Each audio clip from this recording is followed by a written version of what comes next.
In today's video, I'm going to teach you how to add voiceover in Canva per slide. By the end, you'll know exactly how to record your own voice directly inside Canva and attach it to individual slides in your presentation.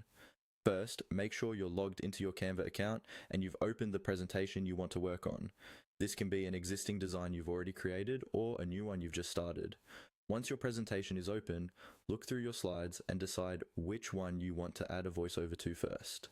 It can be helpful to have your script or talking points ready so you're not improvising too much when you start recording. With your presentation selected and the correct slide visible on your screen, move your attention to the left-hand sidebar.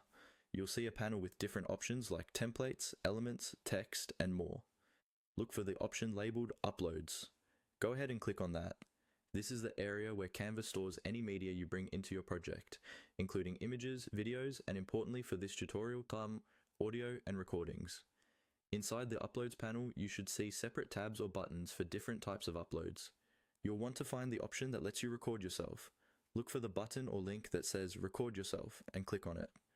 When you do this for the first time, your browser may ask for permission to use your microphone and possibly your camera. Make sure you allow access, otherwise Canva won't be able to capture your voice.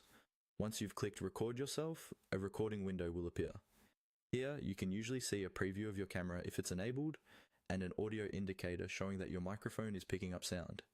Even if you only care about the audio, it's a good idea to speak a few words and check that the level is moving, so you know your voice is being detected clearly. When you're ready, click on the record button. Canva will start recording immediately, so begin speaking your voiceover for that specific slide. Try to talk at a steady pace and remember that you can always re-record if you make a mistake. When you're finished, stop the recording, review it if the option is available, and then save it. Canva will add that recording to your uploads and you can place it on the slide as your voiceover. Repeat the same process for each slide where you want to add a custom narration.